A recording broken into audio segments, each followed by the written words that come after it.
Program elektrifikasi yang dicanangkan pemerintah sudah mencapai angka 98,3%. Namun demikian, masih ada 1,8 juta rumah tangga di seluruh Indonesia yang belum teraliri oleh listrik. Meski terkesan kecil, namun tantangan untuk melistriki sisa 1,7% desa yang belum dialiri listrik saat ini tak bisa dibilang mudah. Dari data Dijen Ketenagalistrikan, dari sekitar 1,8 juta rumah tangga yang belum teraliri listrik saat ini, ada 0,18 juta rumah tangga yang belum teraliri oleh arus listrik dari PLN. Untuk mencapai target elektrifikasi tersebut, PLN harus mampu menjawab dua buah tantangan besar yang menghadang. Pertama, masalah daya beli masyarakat, yang kedua adalah persoalan infrastruktur. Pembangkit yang kita gunakan umumnya berasal dari bahan bakar fosil. Bahan bakar fosil sendiri memiliki keterbatasan di alam.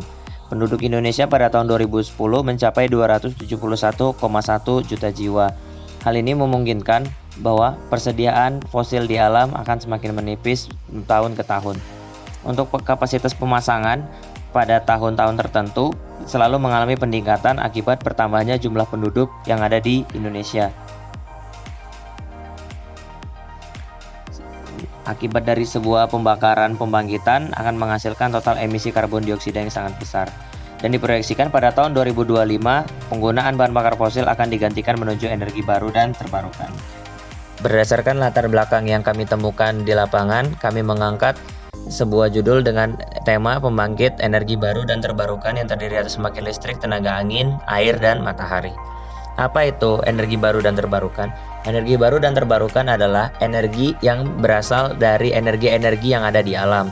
Bentuknya tidak terbatas di alam, seperti matahari, angin, air, dan energi-energi alam lainnya. Hampir 80% pembangkitan yang kita gunakan menggunakan energi fosil, sedangkan untuk pembangkitan dari renewable energy hanya 10%. Maka dari itu, untuk memaksimalkan kondisi dari renewable energy, kita gunakan pembangkit listrik tenaga hybrid atau yang terdiri dari 2 atau lebih pembangkitan, yaitu terdiri atas air, angin, dan juga matahari. Mesh and Loop atau Multi Energy Source Harvesting and Live Oversea on Phone Mobile adalah sebuah perangkat pembangkit listrik tenaga hybrid dengan memanfaatkan 3 renewable energy, yaitu air, angin, dan matahari. Panenan daya yang dapat dihasilkan dapat mencapai 260 watt, di mana 140 watt berasal dari PV, 110 watt berasal dari turbin angin, dan 10 watt berasal dari turbin air. Untuk fitur-fitur alat kami sendiri adalah yang pertama, dapat melakukan pembangkitan 3 buah energi baru dan terbarukan sehingga rendah emisi, dan juga dapat melakukan pembangkitan pada area yang tidak terlalu luas. Yang kedua, dilengkapi dengan sistem ATS atau Automatic Transfer Switch, di mana akan merubah suplai dari PLN menjadi aki pada saat beban puncak rumah, yaitu pada pukul 5 hingga 10 malam.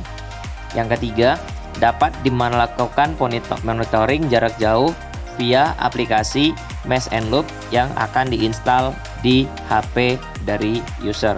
Untuk memudahkan pemantauan, ditampilkan beberapa parameter pembangkitan seperti tegangan, arus, pembacaan sensor tambahan, dan juga parameter beban serta daya yang dibangkitkan. Untuk kelebihan dari alat kami sendiri adalah alat yang menggabungkan 3 renewable energy sekaligus pada sebuah alat sehingga tahan terhadap perubahan cuaca apapun. Yang kedua, harga relatif terjangkau untuk golongan menengah ke bawah. Dan yang ketiga adalah alat kami dapat memanen energi yang cukup besar sehingga membantu untuk area-area yang masih kekurangan energi listrik.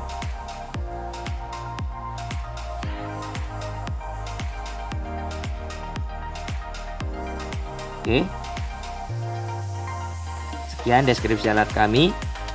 Mesh and Loop, mari panen energi.